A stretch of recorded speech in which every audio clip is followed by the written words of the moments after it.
इसके लिए कुछ बातें लिखी हैं।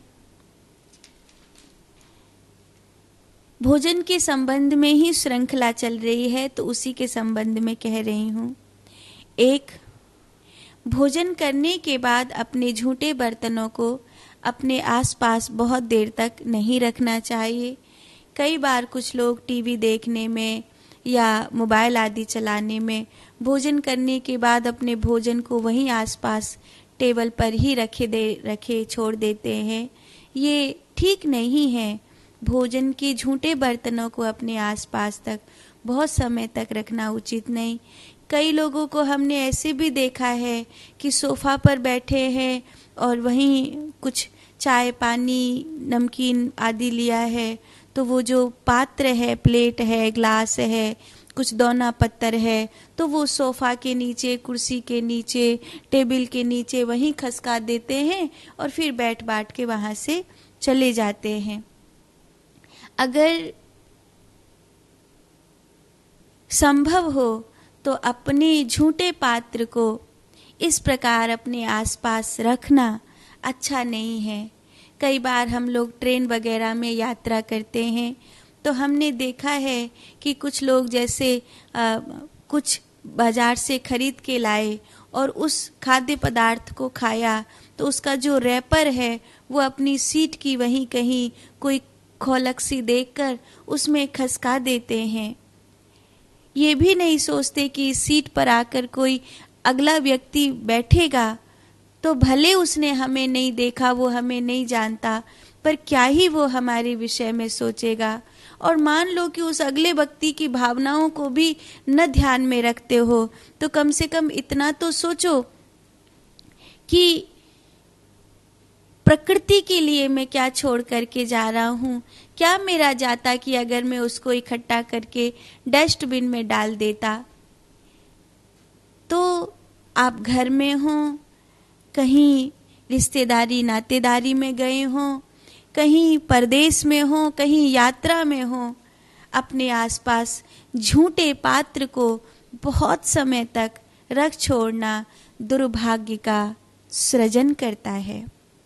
आज के लिए दूसरी बात, रात्रि में अपनी रसोई में झूठे बर्तनों को ना छोड़ें। अगर झूठे बर्तनों को छोड़ना आपकी मजबूरी है तो उन्हें धोकर अवश्य रख दें। तीसरी बात आज के लिए, पानी में पाँव भिगोए हुए बैठकर कभी भोजन नहीं करना चाहिए। कई बार ऐसा होता है, जैसे आप कहीं किसी नदी के किनारे हैं, किसी स्विमिंग पूल के पास हैं और वहीं अपनी प्लेट पकड़कर कुछ खाना आरंभ कर दिया और पाँव आपने पानी में लटका रखे हैं, तो ये आपके स्वास्थ्य के लिए बहुत ही हानिकारक साबित होता है।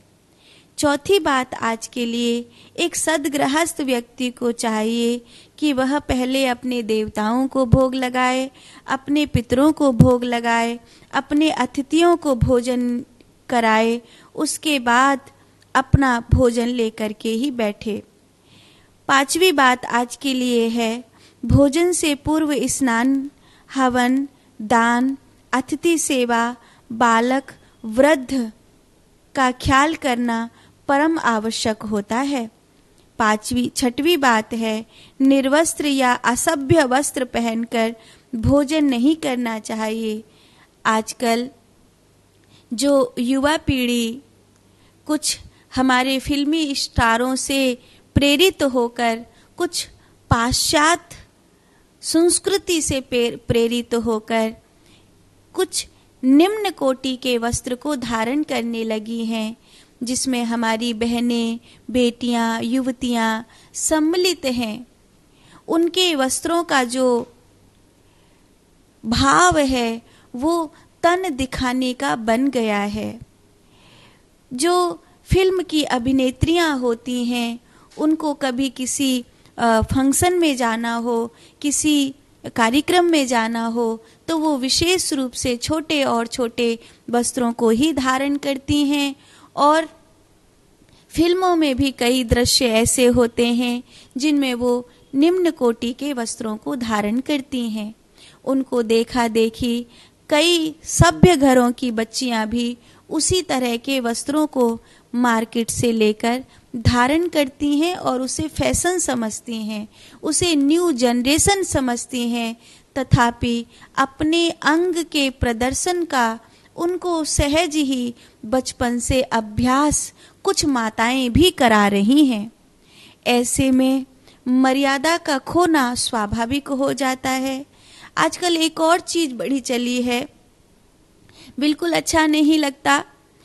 अभी मलुक पीठ वाले महाराज जी इस विषय में कह रहे थे, तो उनकी प्रवचन में भी हमने सुना। आजकल प्री वेडिंग चली है। प्री वेडिंग में वो फिल्म जैसी शूट करते हैं और उसको पूरा परिवार मिलकर के देखता है, उसको सब जगह शेयर किया जाता है। लेकिन कितने आश्चर्य की बात है कि जहाँ जिन घरों में अपनी पत्नी को कुछ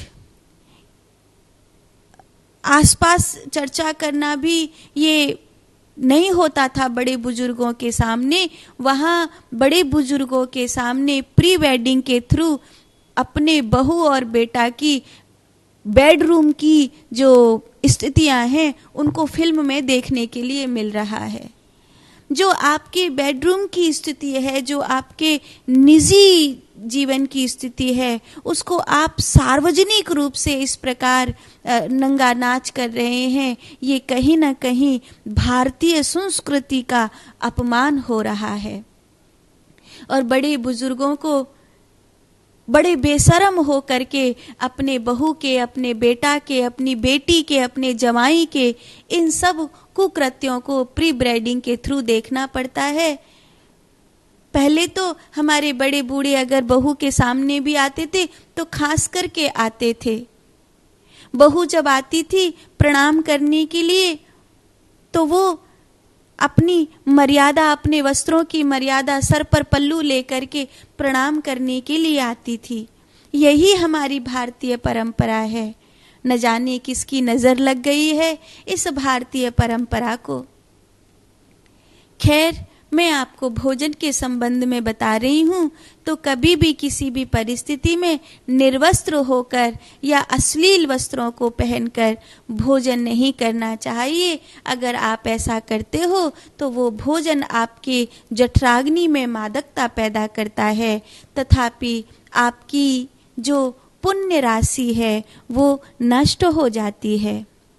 आज के लिए 7वीं बात, जो मनुष्य बिना हाथ पैर धोए दक्षिण दिशा की ओर मुख करके या जूता पहनकर बड़ों का या बालकों का तिरस्कार करते हुए स्वयं भोजन कर लेता है, वह प्रेतत्व की ओर जा रहा है, आसुरी वृत्ति की ओर उसकी आत्मा जा रही है और उसको कहीं ना कहीं जो नकारात्मक ऊर्जाएं हैं वो घेर लेंगी। आज के लिए 8वीं बात यह है, शयन करने वाली सैया पर बैठकर भोजन नहीं करना चाहिए। शयन करने वाली सैया पर बैठकर अगर आप भोजन करते हैं तो ये आपको अकाल मृत्यु का भय देता है। आज के लिए 9वीं बात है कि मध्य रात्रि में या एकदम संध्या काल के समय या किसी लाश के समीप या किसी सूतक पातक के स्थान में भोजन नहीं करना चाहिए। और आज के लिए 10वीं और अंतिम बात, एक तो खड़े होकर भोजन नहीं करें, दूसरा बहुत अंधकार में या खुले आकाश के नीचे अथवा देवालय में शमशान के निकट बैठकर भोजन करने से बचना चाहिए। इस प्रकार आज के लिए ये 10 बातें हैं।